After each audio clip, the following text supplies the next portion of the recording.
Welcome to today's edition of Resetting the Stage, which is entitled All the World's a Stage, the Modern Day Performer. It's great to see so many performing arts professionals joining us today from around the world. We are pleased to add a special audience welcome to a large group joining from across Colombia, today on behalf of Fundación Bolívar da Vivienda and its initiative Philharmónica Joven de Colombia. Bienvenidos. Today's edition of Resetting the Stage explores the following questions. How are artists pushing the boundaries of performance? Can spontaneity and flexibility make a permanent return to programming? What does the life of a modern-day performer look like?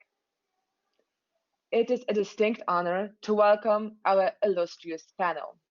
Janet Cowperthwaite, manager of San Francisco Kronos Quartet, has been a key part of the quartet's extraordinary accomplishments since 1981. An innovator and a strategist, Janet is a recognized leader in the field, particularly passionate about the important leadership role for women in the arts, and has served as a role model mentor for dozens in the field.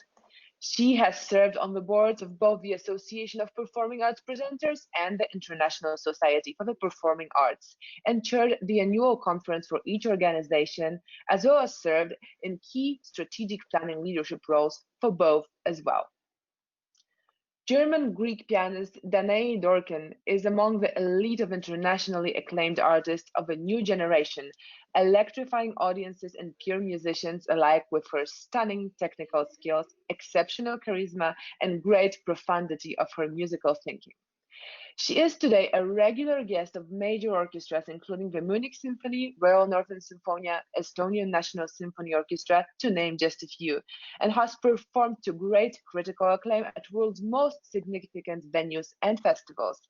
Danae is founder of the Molyvos International Music Festival, which, amidst the European refugee crisis, has become a major contribution to strengthening the connections with classical music in Greece. Albrecht is one of the most acclaimed oboists of our time. He has appeared as soloist with eminent conductors that include Claudio Abbado, Sir Simon Rattle, and Nicholas Harcourt, and made his Carnegie Hall debut in 2007 with the Orpheus Chamber Orchestra. Albrecht is an enthusiastic chamber player, his partners including Hélène Grimaud and Lars Vogt. Meyer has also been honored with numerous prizes, and despite the pressures of his schedule, has also found time to establish his own foundation, a project that raises funds to save eyesight. Music director of San Diego Symphony, Rafael Payare, is one of the most sought-after conductors of our time. Payare began his formal conducting studies in 2004 with José Abreu of El Sistema, where he conducted all the major orchestras in Venezuela and served as principal horn of the famed Simon Bolívar Orchestra. Shortly after winning first prize at the Malco competition, Payare was named principal conductor and music director of the Ulster Orchestra, followed by his appointment as principal conductor of Virginia's Keystone Festival, among other notable leadership roles that he has followed. Kenny Savelson has managed the creation, production, and touring of all Bang on a Can programs since 1997, during which time Bang on a Can has grown from an annual New York Music Festival into a multifaceted international organization, including 2 touring ensembles and year-round programming. He has developed acclaimed collaborations with celebrated artists including Steve Reich, Philip Glass, Meredith Monk, to name just a few. And he's also a co-founder of Cantaloupe Music, an independent record label with over 100 recordings released since 2001, as well as a drummer who has toured and recorded with a variety of bands over the last 30 years. Our Q&A facilitator today will be Alina Haig of Classical Next, who will return to the broadcast in the second half of today's discussion. But first, to begin, it is my pleasure to introduce today's moderator, Maria Roberts, to set the stage for where our discussion begins. Writer, magazine editor, and journalist living in Manchester, Maria Roberts holds advanced degrees from Manchester Metropolitan University and the University of Manchester. Covering a range of subjects from parenting to literature, much of her current work sees her travel the world interviewing the top talents in classical music, venue builds, development, festivals, and opera.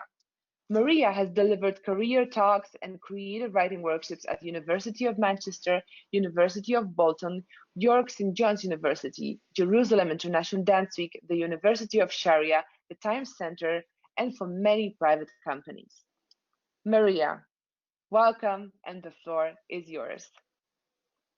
Thank you. And for this edition, we're discussing the idea of all the world's a stage in the context of the modern day performer. And our panelists today are all exceptional talents that are using individual means to swerve the pandemic and push forward.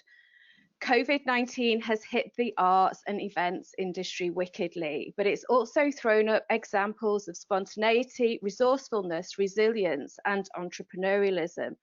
And companies and individuals like those we're speaking to today quickly became agile, embraced the courage to try new things, and made connections with their communities.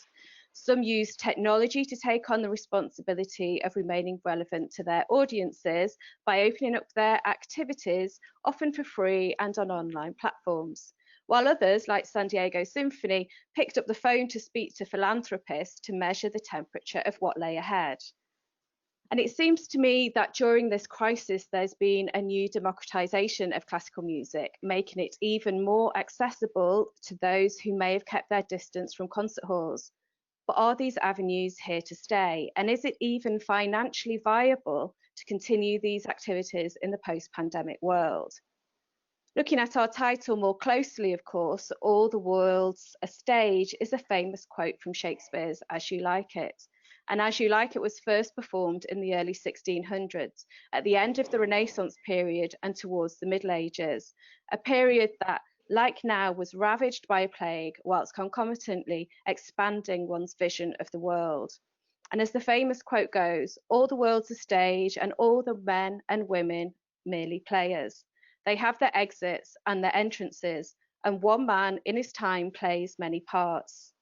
This seems particularly relevant in the context of what is happening today, and with doors closing around them, arts professionals have had to become multitaskers extraordinaire.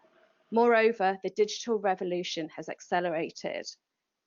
All the World's a Stage is also an idea expounded in Spanish Golden Age playwright Pedro Calderón's Life is a Dream in 1636, which harks to ideas of fate, journeys, and audiences. We are all players. We come, we go, and we transition to suit our viewers. Post-pandemic, will we be at the start of a new renaissance? Will the lessons we learned from history and our own experiences open us up to a new golden age for the performing arts? Or is it going to be a curtain call for all?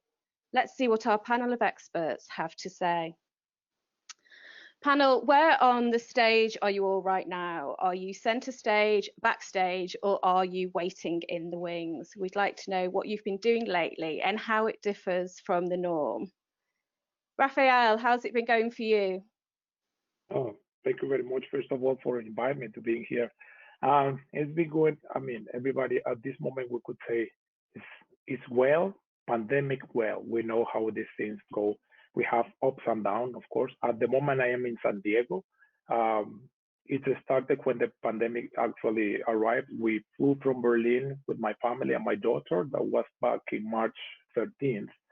And we've been here since that. It's crazy to think that I've been almost 4 months in a city. I don't remember when was last time that I was 4 months straight in a city. But being in here, we just started to try to see. I'm the kind of person that look at the glass half full instead of half empty, because I am alumni from El Sistema, and in there we have all the time we kind of navigate what the situation gave us to try to keep our artistic goals. So being brought up with this way, I came here to San Diego and everything I started doing, which of course at the beginning we knew some people thought like this might be something for 1 week, for 2 weeks, 3 weeks.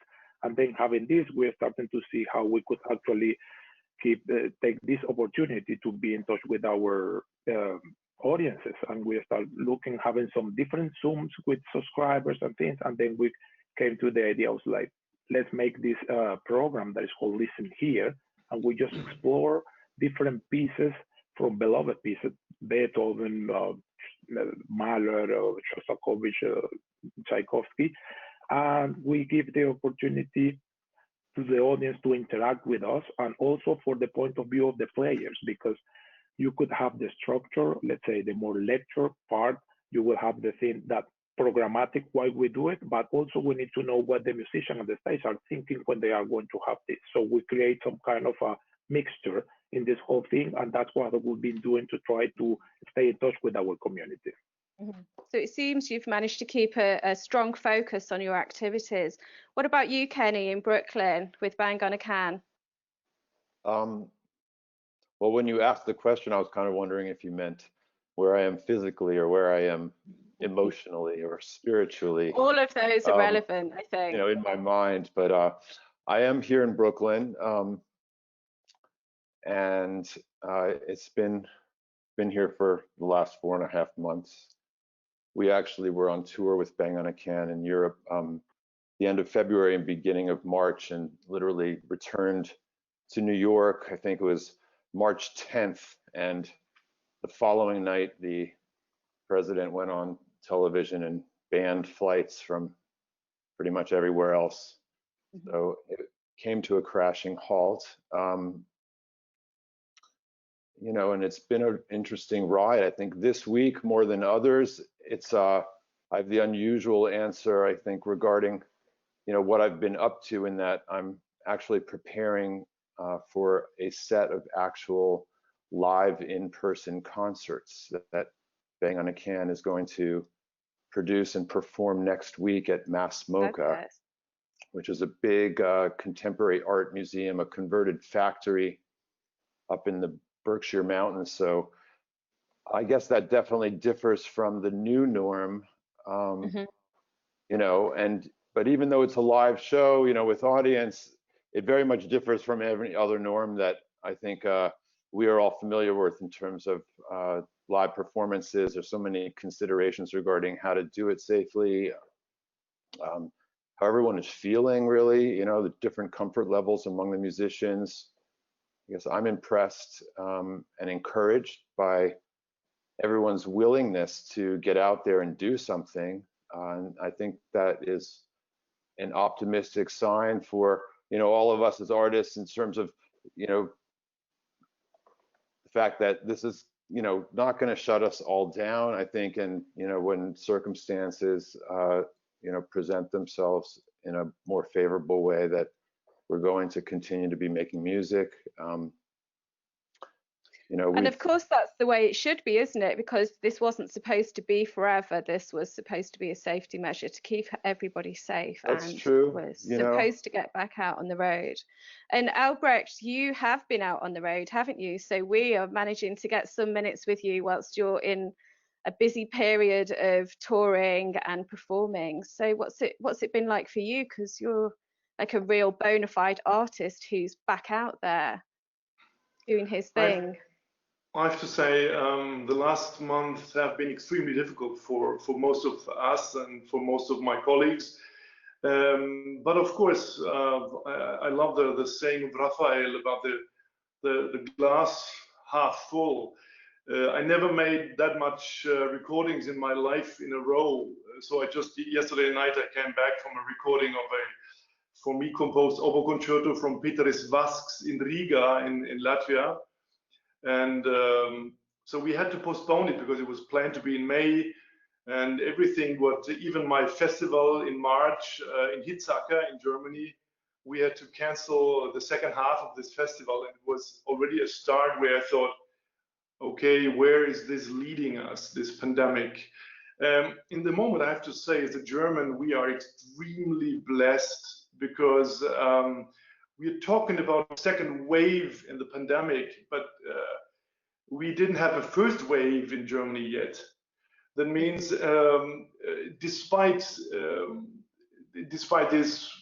this fact, all concert halls and all venues are closed. We don't do any concerts, even not with my orchestra. And we tried, Rafael, this might be interesting for you, we tried to do the 4th of Mahler with this chamber music formation in the big hall, in Berlin, and we were set apart like 10 meters apart. This was quite ridiculous, and I thought to myself whether this could make any sense. So in the moment, we are all the musicians who have a fixed job, who have a fixed salary, and who can afford their daily living. They are extremely blessed, but what happens with all the other musicians, fantastic musicians, who live by their concerts, and they have to make their daily living. Just talking for them, I think it is extremely difficult not to lose the faith into the good thing, what might be coming out of this. In the moment, as I heard from all my colleagues in New York, hi Kenny, so I just heard that they would start like in the Met only they have plans to start in next January or something. So my life is strange in the moment because I'm here since March. I'm more or less at home, except of my recordings, of course, most of them for television channels and for recording companies like Deutsche Grammophon.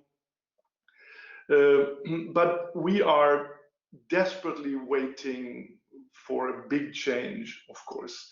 If I may add, dear Maria, if the situation would be similar to the States, for instance, or to Mexico, or how it was in Spain, for instance, if it would be similar with so many deaths and so many people suffering, then the people here would think differently. But we had 8,000 deaths here, and for 80 million people, inhabitants in Germany, it's like, sorry to say this, it's very few. So for us, it's extremely, it's even more strange. You know, if we would see like warlike scenes on the streets, like we had in Bergamo in Italy, for instance, then we would suffer more silently.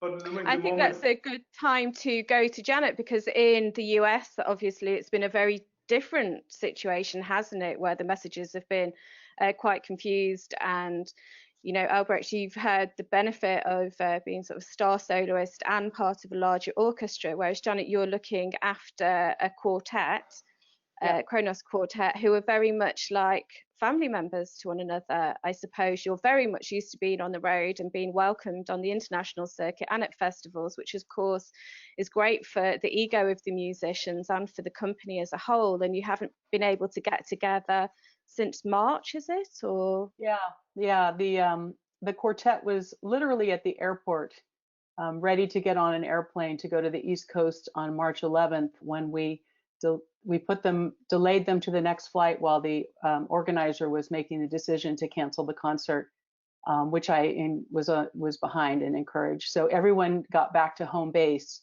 but the members of the group have not been in the same room since the first part of March. And the staff, we started working from home on March 12, before even the city of San Francisco, which was the first city to order this shelter in place. So we have not been together for a long time. Kronos is used to rehearsing every day when they're not on tour, and to touring for 5 months a year. And they've been doing that for decades, literally. So to suddenly be in their homes, all of which are in San Francisco, it is definitely a very different feeling. And for all of us to work the way that we are from home is different.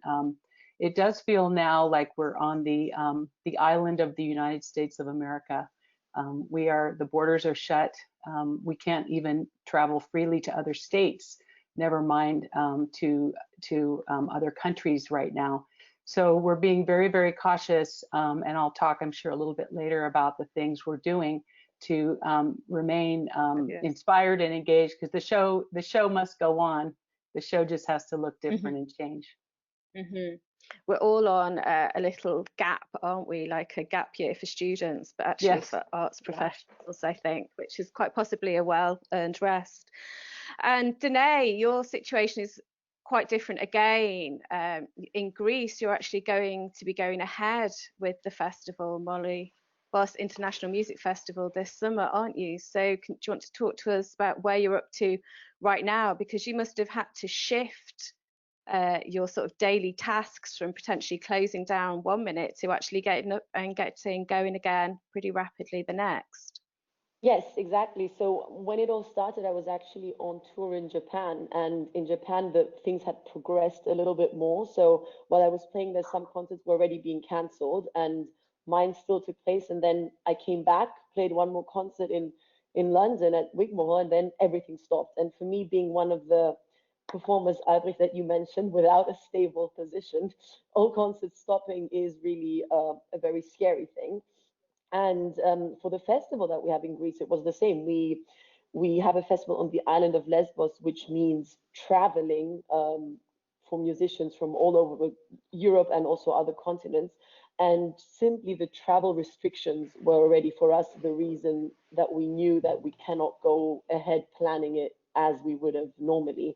So we first thought to cancel it completely, and then in the first 1.5 months, we decided to rethink it and create an online format in order to keep the music going, because I think, as was already mentioned before, the most important thing really is to remember why we are musicians, why we organize music festivals, and this is the music itself, and that is the essence. It's not the making money part, it is really the being convinced that this is the art form to express oneself, and this is why it's important to keep going and to not be too grim about the situation. And living in Germany and having this connection between Greece and Germany, I also feel very fortunate that things have picked up again. Concerts are taking place. Right now, I am not in Berlin at home. I'm in Stuttgart playing a concert tomorrow. So live performances have kind of picked up here slowly, but at least they are taking place. Mm-hmm. That's good news. So I'm interested for our panel and also for the people that are listening in, because I used to be on the road every month, not as much as you artists who are on a plane and off a plane. And I feel actually some parts of my well-being have improved by being at home, aside from the lack of work. So has a break in travelling improved your well-being? That's our poll question today. Has a break in travelling improved your well-being? And that's not professionally, but actually personally. Do you feel healthier and more connected to your family and more connected to your locality? So we're going to give you a few seconds to answer that. Think about it. Just don't let it whistle, honey. Okay, so 5, 4, 3, 2, 1. That's closed. On we go. So Kenny, you're first in our questions. So bang on a can, you have like such a massive range of activity that's going on constantly. Some of it's with the Bang on a Can All Stars and also with the composers. And the lockdown hit just weeks before one of your, was it weeks just before one of your huge flagship events, the Bang on a Can Marathon, was due to take place, and you acted really quickly by moving the marathon online. What were your first instincts on how to proceed, and what happened next? Well, I guess I would like to just start, and for those of you who may not be as familiar with Bang on a Can, but just we are essentially an artist-run organization, an artist-run collective. So not only is it founded and by 3 composers, Michael Gordon, David Lang, and Julia Wolf, who remain the artistic directors. But me and everyone that's on my staff, everyone is a musician. So that's a perspective, that's guiding everything we do as producers, as curators, as administrators. And yes, to answer your question, we were actually about to launch something which was new from the marathon. We had a new festival called Long Play that was scheduled for the first weekend of May. That was going to be 50 concerts, of innovative, non-mainstream music over 3 days in 10 different venues in Brooklyn. And we did pivot quickly, and I don't know, maybe you could say retreated to, you know, our leading brand, the Bang on a Can Marathon, and, you know, just determined that we would do 6 hours of live solo performances and new commissions online. I think the first instincts, you know, for me, I mean, was partly to get a grip on how bad this was going to be, you know, and how it was, you know, and look for Bang on a Can as an organization. But, you know, as musicians, it's also instinctual for us that, you know, we're a community of artists and musicians, composers, performers, music making, enablers, I guess. And, you know, this community was entirely adrift, and it still is in many ways. And I think the question we landed on was to figure out, you know, what we could do to provide valuable opportunities for musicians to work, you know, for composers to be able to write music, for performers to be able to play, and to pay them. I think there were a number of institutions that moved very quickly to give relief money to artists, and that was great. But, you know, as musicians ourselves, our thought was that, you know, $500 is great, you know, but I need to play. People need to play, they need to work, and, you know, need to engage, even in this odd way, like through the internet, you know, with one another and with an audience. I mean, I think for a performer, you know, engaging with an audience, it's like food in a certain way, and you're not properly nourished if you don't have, you know, that as part of your diet.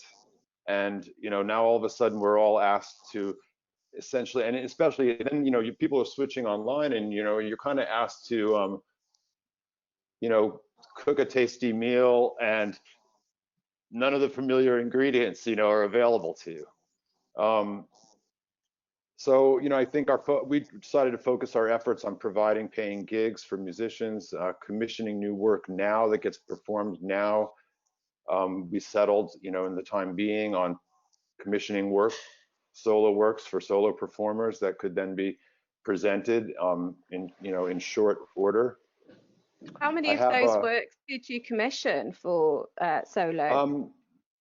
Well, we've done 2 of these presentations so far, and we're continuing. We have another one coming up August 16th, and we're going to keep doing them every other month. So we've commissioned now, I think, 22, 23 pieces. These are short, you know, works, 4 to 8 minutes, and you know, it's been a way to really engage with people. I have a great tech team, so, you know, my first call really was to one of my leading, you know, kind of sound gurus to ask, you know, can we do this? And he was reassuring, so we went for it. I think an important thing to recognize, though, too, is that, you know, while Bang on a Can, you know, has been producing these major staged concert works, you know, in all the big international venues, and touring with symphony orchestras, etc. You know, we're still a small collective in a way with a reputation for experimentation. So at least for now, I think we have a little more flexibility than some of the bigger, more mainstream groups, or presenters, or, you know, an opera company, a symphony orchestra. You know, when it comes to production values, you know, we can be a little scruffy in a way, and it doesn't damage our brand, you know, whereas the Metropolitan Opera, you know, they can't roll out something that, if someone's internet stream doesn't look, you know, really clean, you know, that just, the audience is not going to find it, you know, as appealing. So has there been a kind of thrill, because when Bang on a Can first started, it was very much kind of like street hawking outfit, wasn't it? You know, your founders, David Lang, Julie Wolfe, and Michael Gordon, kind of, you know, they went around the city posting up posters on, you know, what was going to happen at this first festival, and that kind of resilience and resourcefulness have had to come into play again, I imagine. Like, how are we going to do this once again? I think we're used to taking risks, and we're also used to losing money on a lot of the things that we do. You know, even touring with the ensemble Bang and the Can All Stars today, you know, I mean, the costs aren't all covered without fundraising. So, you know, that's just a reality of the you know, life we subscribe to. I think for all of us, yes, I mean, you know, you kind of trying to reinvent something and figure out, you know, if it's going to, you know, how it's going to work. I think I think what's been interesting about these particular productions, while it's been an opportunity to, you know, put music out and create new music and have performers perform, the process actually and the presentations, which have included these conversations with all of the artists, which seem to, you know, take place, you know, for as long as the performer's playing for 5 minutes, and then they'll talk for 10 minutes sometimes. That part of the engagement has actually been some of the most appealing content that's come out of these events, you know, in terms of, you know, you see the comments and the reaction in the chat, you know, and things like this. And I think that it's personalized this in a way that, you know, normally you don't maybe get at a concert experience. Yeah, I think this idea of like on a global scale for the performing arts, there's such like a macro vision of what's happening, but the pandemic has enabled arts companies to really focus and drill down into micro experiences of how what you're doing relates to artists on a singular level, or audiences on a singular level, or smaller groups of people. And then finally, before we move on to somebody else, are you happy with what you've achieved so far, or do you think you could have done better? I mean, partly I don't know that we've had a chance to really, you know, evaluate it and reflect. I mean, in terms because, you know, this isn't over, you know, so I kind of feel like we're still just trying to, you know, figure out, you know, where things stand, you know, day to day. I'm like, you know, every day asking myself these questions, you know, if I should be focusing on, you know, music for tomorrow or music for next month, or, you know, do we focus on what we're planning for the 21-22 season at this point? And I think that I'm happy, I think, with like the results of what we've done so far. I think that for many of us out here, I mean, you know, and having taken a look at some of the things that everyone else on this panel has been doing during this time, there's a lot of innovation and development and new relationships that have come out of the pandemic, and I'm excited about that. But I'm excited always to hear about, you know, creative ideas that people have, and continuing to find solutions. I think we're doing that reasonably well. Also as a, you know, field, not just, you know, some of us, but I also think, you know, we need to be really careful not to focus only on these success stories, because, you know, this is a disaster that, and a lot of really super talented and creative people and historic institutions are not doing well. And, you know, there are many wonderful organizations in our ecosystem that don't have the same flexibility as others to respond, you know, or adapt or access an audience. And so, and for those success stories, we can go over to Rafael, because, you know, you'd had like a really good run, winning at the Malco, getting some amazing international appearances.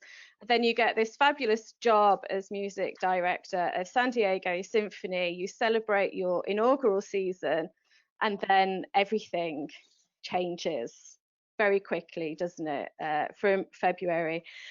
You only joined San Diego last July, but from what we've seen on the outside is that San Diego Symphony has shown itself to be really resourceful and mindful and really looking at what's happening in your community. You've taken a very personal approach. I wondered if that's perhaps grounded in the ethos that you had at El Sistema in Venezuela, because when you're faced with the prospect of no concerts and no full orchestra rehearsals, you know, your primary concern has then been, how do we stay visible? How do we continue to connect with our audiences? How do we keep our sponsors and our donors on side? You were telling us that people literally picked up the phone to have those conversations in person. So we'd love to know what you've been doing and why. And also, you know, like you say, you've been in one place for 4 months, which for a conductor at your level is extremely rare. So it must be a new experience for you and your family. Yeah, well, my daughter is 4 years old, and of course she's thrilled because she could see Mama and Tata every day, all the time. So that part is wonderful. One of the silver lining of this whole thing. But yes, I mean, I started with the orchestra. This was my first season. We had already 6 different weeks with different programs, and the momentum was very sparking, and it was great to see that every time the artistic level was getting into the next step. So it was going to be my 7th week when everything was put to a halt. So it's like, okay, this is it's a pity because we were having this kind of ebullience like champagne. You could see all the bubbles coming up all the time. It's like, okay, this is fantastic. Now we could keep taking the next level, artistic level, going with the orchestra, and then we have this halt. And coming from El Sistema, we always have to, as I said before, have be very resourceful and navigate through situations, sometimes with one thing without losing the artistic level goal. So when everything is stopped like that, we started to think about, we need to, this is an opportunity, for instance, to actually embrace and try to reach for the audience and give them that kind of link or bridge, because sometimes the audience, it could be, they might think like, okay, this is not proper for me to ask this about this, or I don't want to ask this because I'm not knowledgeable enough, or many things that it could happen in everybody's mind. So our idea was to put a connection with everybody, that we could speak about these masterpieces that everybody loves or they are knowing for the first time, and given the opportunity that you are behind. One good thing when you are at home is that you are not as shy, let's say. You could be behind the screen and you could make a question that, even if you think that it's going to sound dumb, well, no one knows that it's you, so you could just ask it. So we could have that kind of thing to engage with the audience. But at the same time, what I was thinking is, and these were through broadcasts on Facebook, weren't they? Just to give it some context, you were yes, yeah, over Facebook, with individual musicians and YouTube. We put this. We make a little bit of a conversation with our creative consultant, Gerard McBurney. We have a conversation, and we have a wonderful producer that he put that conversation that usually is an hour long. He put it in different sections of 5 minutes. And then we put some different musicians, because we bring musicians into the every episode to think their perspective. For instance, a noble player, how is to play a Shostakovich, Shostakovich Fifth, not the wonderful oboes, the different things that they have to do, so the audience could get to know what is happening in the mind of the musician, how they need to prepare. But at the same time, the other things that we were doing and thinking is that this is like, sometimes you have a river, and this pandemic, of course, I am not happy with the pandemic because a lot of people are suffering, and it's a terrible thing, as we all know. But this pandemic is like putting a dam on a river, and now everything is a little bit dry. And you could say, like, you could think of different things like, oh, if the river could have passed this way, we could do this. That there's an opportunity that would never happen. I put the river experience or example, because sometimes in process of having concerts, you cannot go deep into music articulation and these things. So that's the idea that I'm thinking with the orchestra, is taking from a smaller ensemble to create different sounds, get in the same page on articulation, rhythm, different style, and trying to put it all together. So taking this halt, we could move on to that, but at the same time, there's the safety issue. So now what we're trying to think, especially now that is the second wave in California, is after this panel, I have to go out and see a couple of outdoor venues, and we're trying to think and put some pop-up concerts that we could actually go and rehearse and then play in there. So we could have that ability, the audience will just come from around there, and then we just go on to another place and give the opportunity for me to create a stronger relationship with the orchestra in music making wise. And at the same time, we will be able to explore some things that maybe we cannot do as an orchestra because it's for a smaller ensemble. So that's how the things do you get this sense? So, do you get the sense that even though, you know, lots of people are working in isolation, that because of this practice that you've been doing, you've actually been able to build more affection, you know, between the people who are connecting with you online, between the musicians and yourself, between, you know, the audiences and the music itself? Because I get the sense from what you're doing that actually there's quite a lot of tenderness and care that's involved in taking that approach. And hopefully, by the time people can go out there and buy tickets again, it will work in your favor. Yeah, well, I mean, the same way, because these all things are projects that we want to do, and because of the safety issue, we are being done only in part. We have actually been together only with the brass players so far. Now we're going to put the different section of the orchestra as well. But it was a good moment because the concerts were taken for granted sometimes, you know, that they will have, they know that they have every Friday, Saturday, and Sunday, they have the symphony there. And maybe if you feel like it, you could do it. And we as human beings, we have this strange characteristic that when something is taken away from us, is that we realize how much we miss it, you know.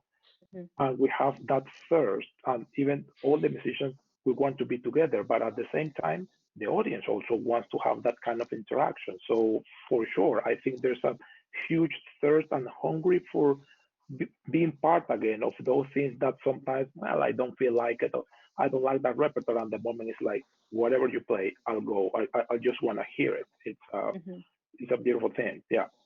So when do you think you will have your first outdoor concert, if you can go ahead? For me, I will have that 6 weeks ago, but we have to be careful now with the research of cases in California. San Diego is being, for all the things how been happening in the whole state of California, San Diego is not as bad as being up north in San Francisco or LA, but it's also important for the musicians to feel safe. So today we're going to see, especially because we need a bigger space that we could know in an environment that we could control and make music, because like Kenny and Danae and everybody was saying before, this is our way of speaking. So in a way to break the silence, we need to be safe because we are dealing with something that is not a rush. I mean, we're talking about death in here. We will see. We are going to look today into this, and then we will see how the cases, if they are a little bit more stable, we could try to do something in a week or two. If it would be for me, I could do it before, but you know, we have to stay, put things into perspective, because this is many people's lives that are on you know. So I think we're all hopeful for you that that will work out for you this afternoon, and we'll hear some good news about you putting on a concert soon. Albrecht, you seem like we said something of a rarity right now. Thank you, Rafael, for that wonderful detail on El Sistema in San Diego. So you're hard at work and you're touring. So can you talk to us about how exactly that has been? What does that look like for you? Because being a soloist has obviously made it a little bit easier for you to perform, I imagine, during the pandemic. But when you're, what is a typical performance like for you right now? You know, as a soloist and part of my orchestra, my wonderful Berlin Philharmonic Orchestra, I would share my life, of course, between my family, my orchestra, and my solo work. And I'm even conducting, so I really have to share my life. In the last 5 months, I was more or less concentrating on my family, which is just absolutely wonderful. I have a 6-year-old daughter, and it made me extremely happy. On the other side, I have to say, like Rafael said, and Kenny, of course, if you have to make it as a living, it's one thing, but we need stage. And all my internet concerts, the so-called ghost concerts, did not really be a surrogate. They could not be a surrogate for a real public, for a real concert. And I just did my first concerts like 2 weeks ago, an open air concert in Bremen with the Deutsche Philharmonic. And it was an open air venue, and normally there would be like 1,500 people, and we had there 160 people for one concert. So that means we did it 4 times in a row, the concert, to have a kind of normal audience. It is, as my colleague Emmanuel Pahu on the flute told me, he now has time to do his exercises again. I mean, just to have the to say something positive about this horrible pandemic. I mean, we are working hard and hoping that the venues are going to open. I was just wondering, Danae, that you said you are going to do concerts in Stuttgart. At the moment in Berlin, Berlin is, I think, the slowest city in the world, because we are still planning. We had hopes to perform Gran Partita from Mozart in the big Berlin Philharmonic, which normally would take place like 2,250 people could sit in there, and we have not been allowed to put 150 people in this venue to attend our Gran Partita from Mozart, which Kirill Petrenko was conducting. So in the moment Albrecht, we are. can I ask, what does that do to you as a performer? Because if you're used to performing to 1,500, performing to 150 is like the start of your career, isn't it? When you couldn't get those people through the doors. And now you're at the height of your career. You've had to go back to these small audiences. Do they feel like boutique performances that are worthwhile, or does it feel troublesome?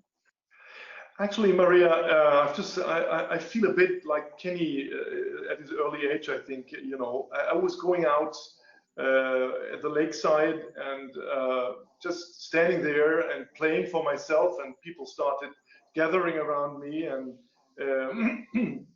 just because I needed audience, I needed my music to bring to them and to see the reflection and the resonance which my performance would make on their faces and their hearts. So I think it's, for us artists, it doesn't really matter whether there's 15 people or 50,000 like in Madison Square Garden. It doesn't really make a big difference, because we want to perform, and of course we want to perform as intense and as perfectly as possible. If there's anything positive about this thing, but I think, of course, I did so many internet concerts and ghost concerts and stuff, and it was great to be connected with people, from South Africa and from Taiwan and from Japan and from China. But I'm really waiting for the very moment when I'm standing in front of my normal audience and could hear and smell them and see the ultimate direct reaction in their faces. This is what I'm really missing, I have to say. We don't think you're going to be able to get close enough to smell them with the 2 meters social distancing. But good luck. With the mask on, right? Yeah. Unless everyone's got a mask on. And so the idea is like, the modern performer and all the world is a stage. So how do you see that looking for you right now? What are the next few months looking like, going through to October, November? Are you going back to a kind of normality? Are you going to continue this kind of hybrid between live performance, doing your own thing by the lake and doing things on YouTube. You know, what are you going to take from this? In the moment, of course, our life in Germany, like Danae's and my life in Germany, is very different from Kenny's and Rafael's life in the US. Actually, we are waiting and working from day to day on a daily basis. I'm preparing the new concerts coming up, but I don't know whether they would take place. I have a big concert in the Frauenkirche in Dresden. With I Musici di Roma, with this fantastic chamber orchestra, and we don't really know whether I can get there with the whole orchestra or just being there for a recital, just with piano.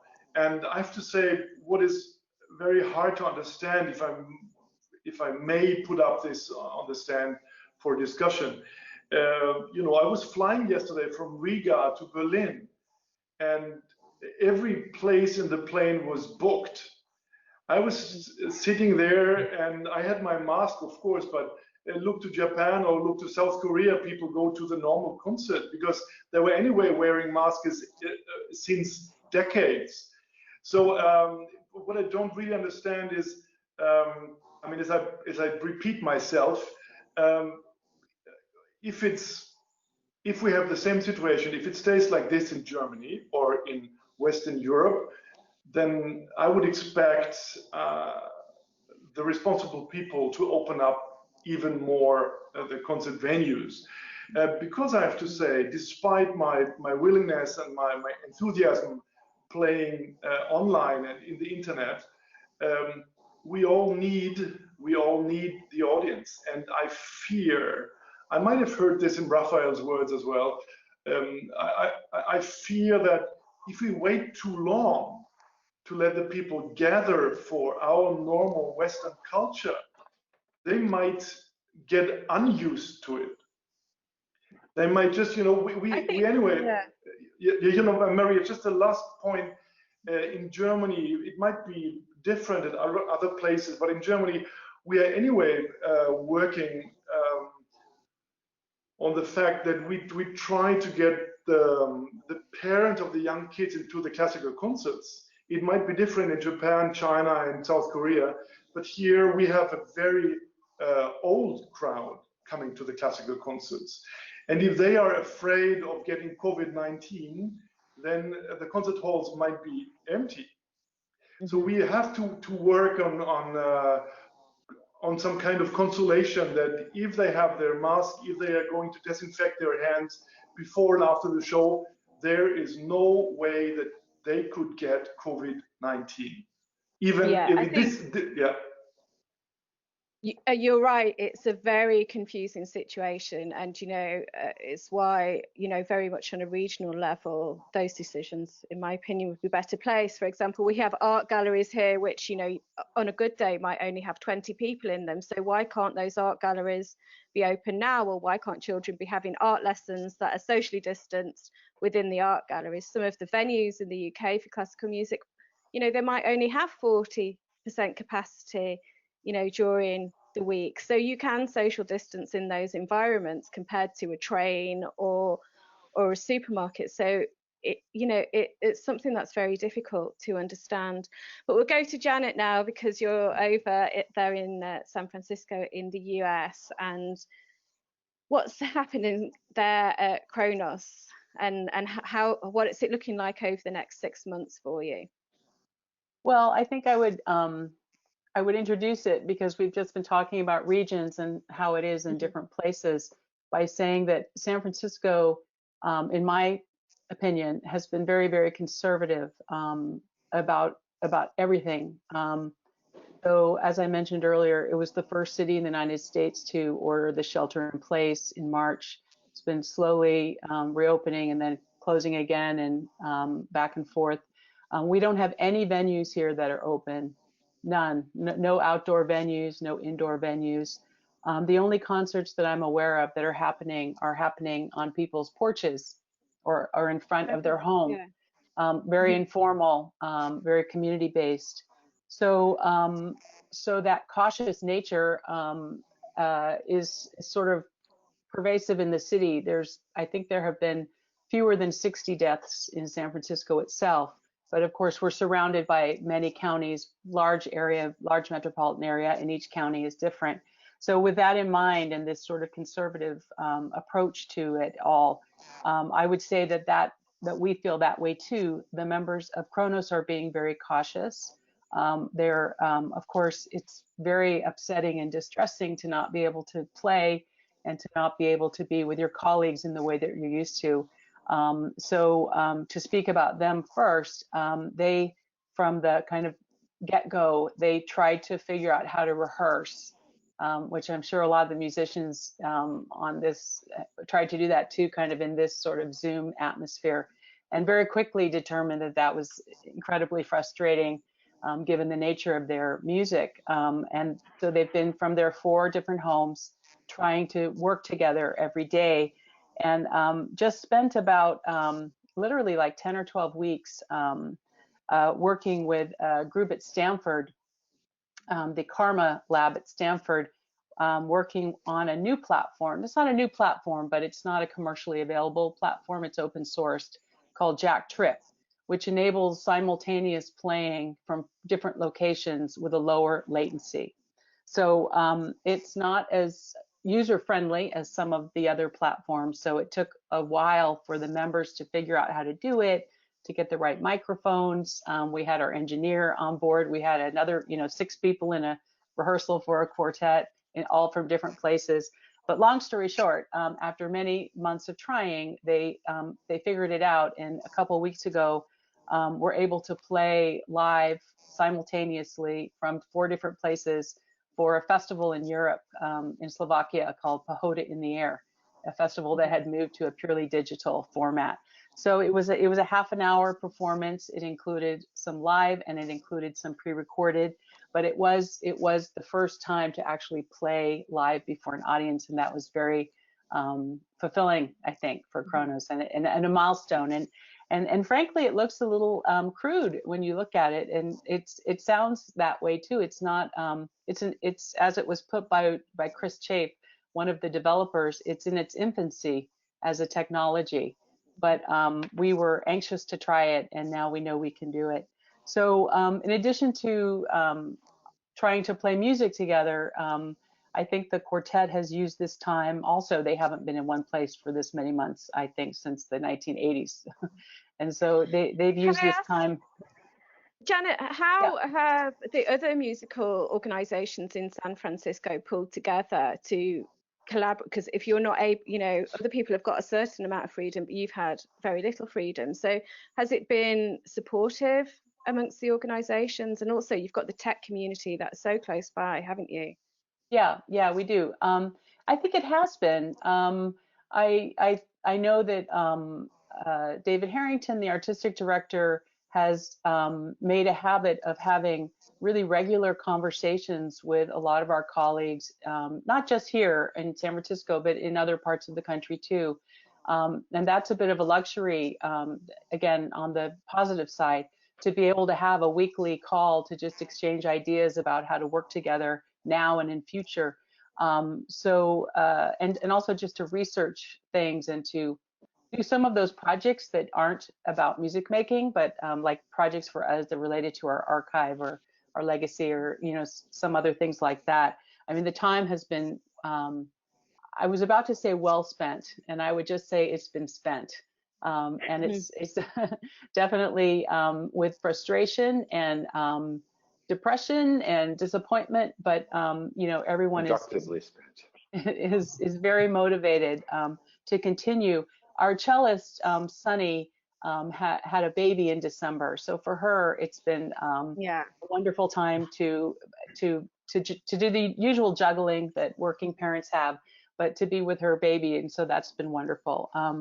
As far as our organization, we have a staff of 8. We've also had to approach the work in a different way, and after the maybe first 4 to 6 weeks that felt very much like triage, things getting canceled, rescheduled, canceled again, rescheduled, all that work. We started to look at every program of our organization and imagine if and how we could deliver an experience on a digital platform. So in addition to the quartet performing together, we've also made a series of short films, some of the kinds that other musicians have made, where they each record their part individually and then it's stitched together.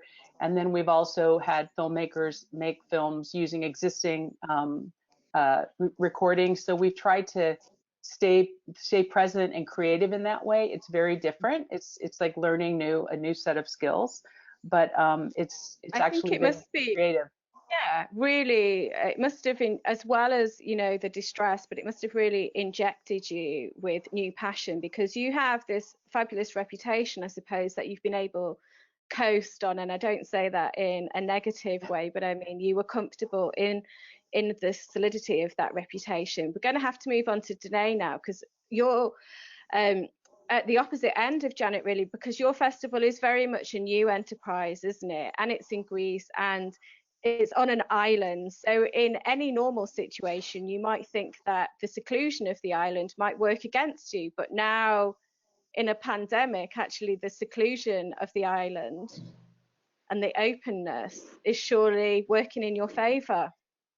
It's a bit of both, I would say. It's working against us in the sense that traveling is so difficult, and this actually was the reason why we canceled it in the first place, because we had musicians coming from the US and other countries, and we just knew this is not going to happen. But in a different sense, it is working in our favor, and it is very important to us to keep helping the island in form of tourism and all of that, because it's the island of Lesbos that has seen not only the pandemic as a big problem, but the refugee crisis has been playing a huge role there. And the last 5-6 years have been very hard for the people of the island in terms of tourism. And this is why it was very important for us to keep the festival going, even if it's only a virtual format that can still bring these pictures of Molyvos, this incredibly beautiful place, paired with classical music, out into the world, and remind people that next summer this would be a good destination to visit. And we thought of many different things to do. For example, we are going to be playing chamber music pieces in 2 countries. So, for example, Mendelssohn's concert piece for clarinet and basset horn is going to be played from Germany, from our wonderful clarinetist Sebastian Manz in Stuttgart, and then from the Greek clarinetist Dionysis Ramenos in Greece at the same time. So we're doing these kind of things, and then also musically, we're trying to always throughout the festival, but especially in these times, include the people of the island as well. So we are commissioning a premiere of a piece where young kids of the island, mostly also refugee kids, will be recording sound bites that remind them of home. And all this is put into one big tape, and a piece for classical instruments is written on top of it.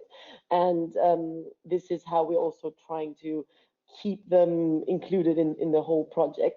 And at the same time, we're also organizing concerts in Germany, which we usually wouldn't do. Usually it's only a live event happening in Greece.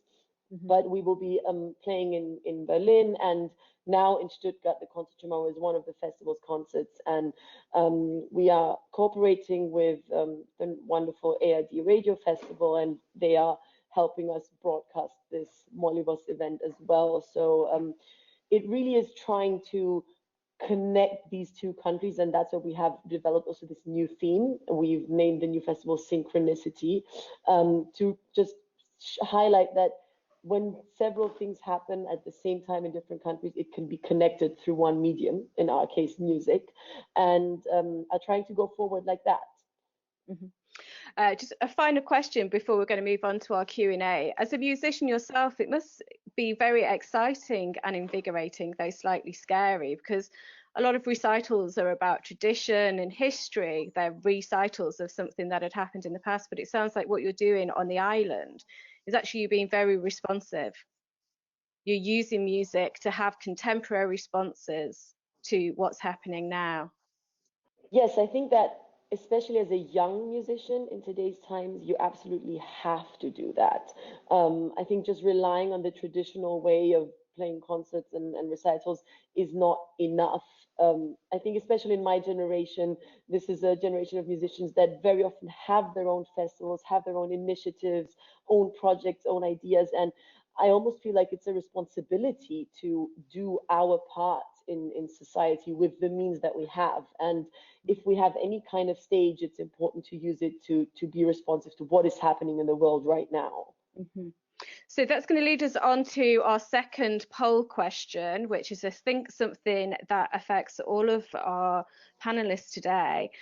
Previously, you were just responsible for great performances and keeping people happy, but now you're responsible for their health and welfare as well. So should performers, performing arts organisations, venues and so on be responsible for the health and welfare of their audiences, i.e. preventing the spread of COVID-19? Or is this unfair and unrealistic? So we're going to give you just a few seconds, maybe about 10 seconds, to have a think and answer that as honestly as possible. And we're going to share the results at the end of the Q&A. Okay, so 10, 9, 8, 7, 6, 5, 4, 3, 2, 1. Okay, so now, thank you everybody for your wonderful contributions. That was really interesting, and you've all got like very similar aspects going on to your work, but also really quite different as well. So Ariana is going to take over from here with the Q&A. Thank you, Ariana. Hello, everyone. Thank you, Maria. It's been a great discussion, and we just want to bring in some of the questions that the audiences have been posing. If I could ask you, as just because of the time, if we could keep the answers to 60 seconds. It's going to be a challenge, but I know that you guys can do it. So the first question is for Kenny. It's from Angelica Bueno Nanez of Teatro Mayor in Bogota. The question is, what are the biggest challenges in successfully pivoting to online performances and or live streams? In the US, a great part of the complications involve unions, but I wonder if that's the case elsewhere. Okay, well, thanks for the question. I think that it's hard to answer this across the board. You know, as I was saying earlier a little bit, that I think different groups and different institutions, you know, have different problems to overcome. So, you know, in our case, Bang on a Can is a curator and a presenter, but we're not, you know, a venue. So we don't, you know, have to deal with the concerns of, you know, Carnegie Hall or Lincoln Center, you know, in terms of the staff and the union, you know, crew and requirements and negotiating labor agreements in order to basically present something. We can respond a little bit more with flexibility in terms of figuring out how in this environment you can do this. And frankly, it can be a lot, you know, cheaper to present something online, you know, when you're not dealing with crew and halls and backline and equipment and every percussion instrument under the sun and so forth. I think that for other groups, though, I mean, you know, depending on, I think it really comes down to programming, frankly, in terms of how to approach this in a way that, you know, is going to be manageable for you, either as an individual artist or, you know, as an organization, and find a way that, you know, is going to work in this environment. Janet was speaking, you know, like with the particular challenges that Kronos Quartet faces. I mean, they're a group, they can't actually be in the same room together performing. You know, the only way to overcome that is, like she was explaining, you know, has like a, you know, if you can develop the technology to be able to play without the latency that, you know, would make it impossible for any group of musicians. I mean, think if it's for them, I mean, think what it's like for a, you know, a vocal ensemble or something like this. So, I mean, in our cases, you know, when we're trying to solve these problems, you know, we immediately were thinking curatorially, what can be done in this environment in a way that, you know, can be successful, using the technology that is available or even is widely available. For example, the Zoom platform, which everybody in the world is now familiar with operating, and you don't have to go through like, you know, an entire, you know, tutorial with everyone how to like download Zoom and put it on and this and that, and figuring out, you know, essentially how to get people just online and get them to sound and look reasonably respectful. Yeah. Actually, maybe Janet, you want to comment on that, because actually I can tie it in with the next question as well. That's actually for Janet. It comes from Fiona Harvey from the Association of British Orchestras. That despite the really tough circumstances that we find ourselves in, are there any positives, any new opportunities that the panelists can see? For example, can we build on the new connections we've created with new and existing audiences through our new digital work, knowing it will be some time before the audience returns? Or on finding out how creative and entrepreneurial our orchestral musicians are through their digital work? And we build on this to develop new ways of working. Yes, thank you. Thanks for that question. I think it is a time to be really creative. And I don't want to state that as if it's not without major challenge. An organization like mine is a standalone organization, like Kenny's as well. So we don't have, we have a lot of financial difficulty now, losing 45% of our budget. But having said that, so knowing that we're facing those kinds of challenges, I think that's what musicians are really wonderful at being, is ultra creative, and the people who support those musicians the same. So it takes a really great partnership between musicians and artists and those who are supporting their work and their vision and figuring out new ways. And I think there will be, after this period is over and concerts resume in a way that we're more used to, some of the things we're developing now will remain. The fact is that we have X number of people who can come into a hall, and now even fewer, but this audience is infinite practically. So I think about our work now is very local and very global, missing the part that used to take half of our time, which is the flying around and giving concerts. So now we're here very deeply, and we're here very deeply, if that answers the question. Yeah. We'll move on then for the third question, which is for Danae and Albrecht. It comes from Felipe Hidalgo, who's the principal conductor of the Talca Symphony Orchestra in Chile. The question is, in the face of a worldwide paradigm shift, looking at the future of large-scale artistic productions like operas, theater, ballet, do we need to rethink our strategies for how these are presented? Should artistic decision makers be thinking in terms of reformatting these to chamber formats? Maybe Danae, you want to respond first? Well, I think that nowadays smaller groups, chamber formats, and yeah, even smaller duo trio things are vital to keep the things going.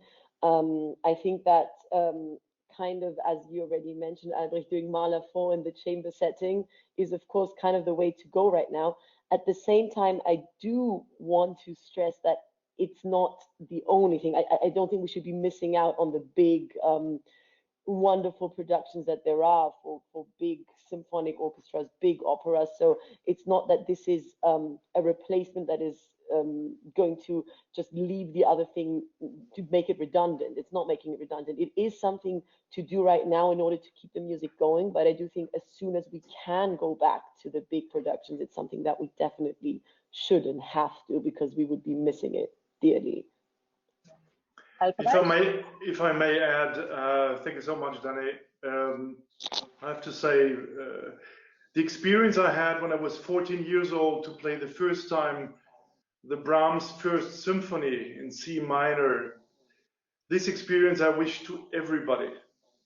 And this couldn't be, you know, I want to miss this experience by all means. And I wouldn't change the formats, I have to say. I would maybe add some few formats. But what we have to do, we have to work on getting the kids educated in music school, like this wonderful Sistema system, which I know so many people from, and even underprivileged or no privileged kids to educate them in music and arts, because it really changes their lives. Of course, education is one thing, but really to bring these kids and then therefore the parents to the concert, even in other formats, I'm very open to that.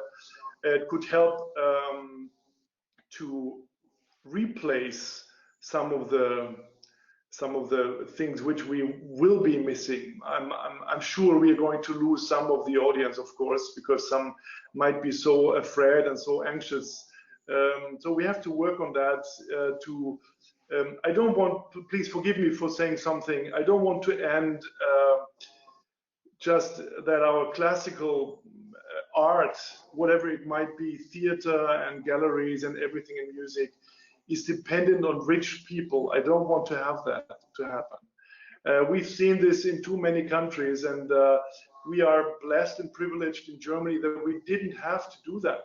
That we are just, we could have this wonderful system for theaters, operas, galleries, and so on, museums, state orchestras.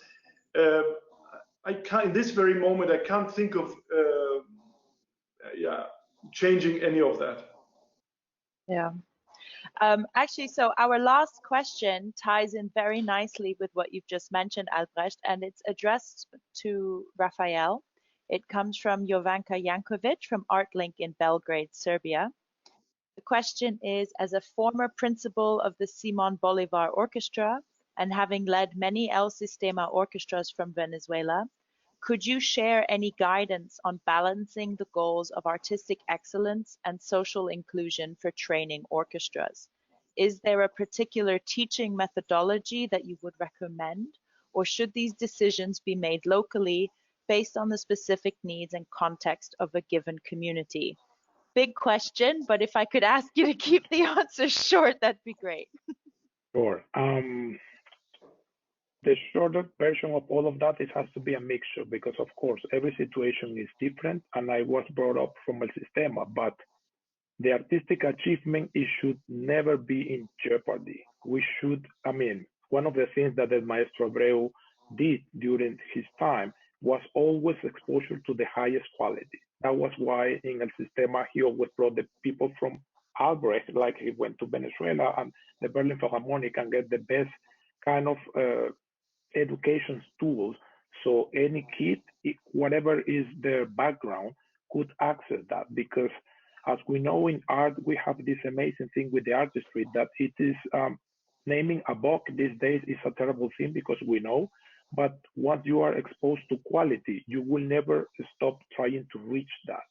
So it doesn't matter what is the background, the artistic quality, it should be always on fire. And then when you are there, put it even higher and even higher and even higher. So you're always trying to grow.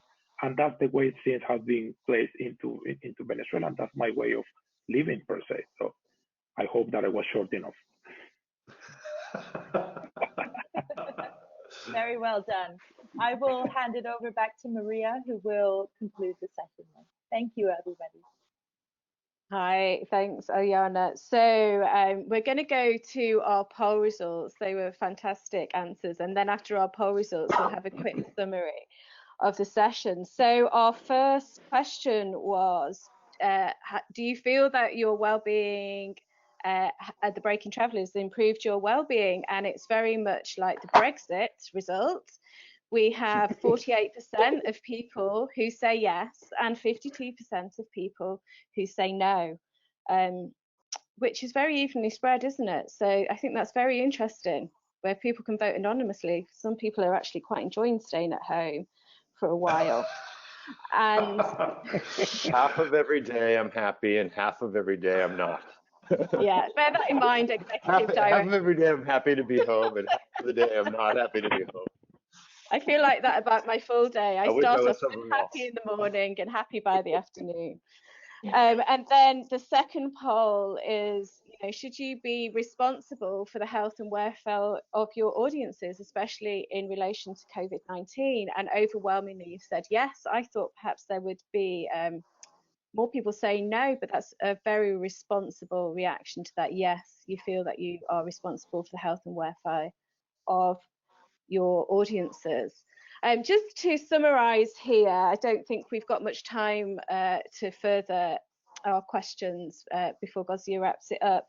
But I just want to say like how wonderful it has been to talk to you all. And I've worked as a freelance or an editor of arts journalism for 20 years. And I think one of the things that's always driven me about the arts is that everybody is so optimistic. So while some, artists, and not to say we don't suffer with depression or mental health or any of these difficulties that we're going through right now, but if we think about the theme of this talk, which is all the world is a stage, and then that Shakespeare, and then further on from that, Calderon's Life is a Dream. I think that is the thing that motivates artists and drives us forward. In order to get to this level of your careers, for all of you, you must have been optimistic and open to a challenge in the first place, which is exactly where we find ourselves now. So I just want to thank you all for, really keeping on going in these difficult times, and I wish you all well and look forward to hearing some great news from you. Over to Gozia to wrap up the session.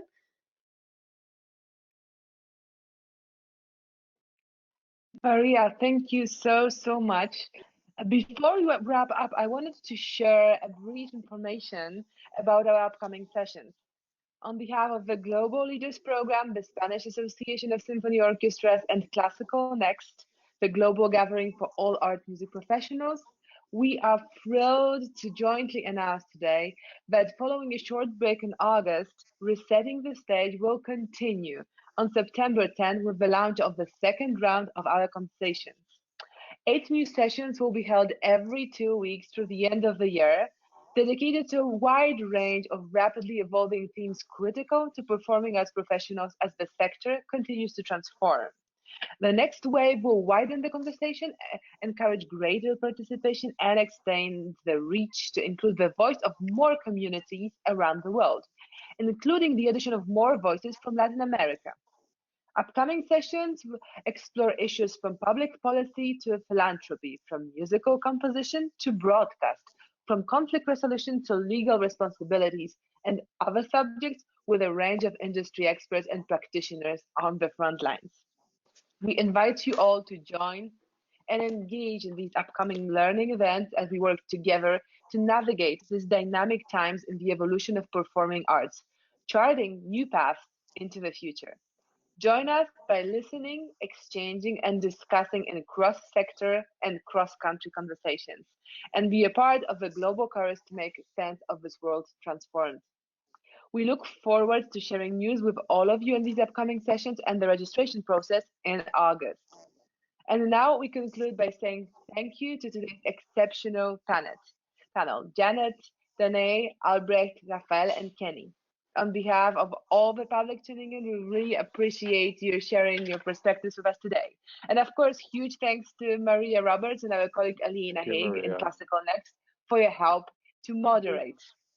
Thanks to all who joined from around the world. Until we meet again in September for the start of the second round of our series, please stay healthy, stay safe, and we hope to see you all soon. Thank you so much. Thank you. Bye-bye. Bye, everybody. Thank you. Bye. Thank you. Bye-bye.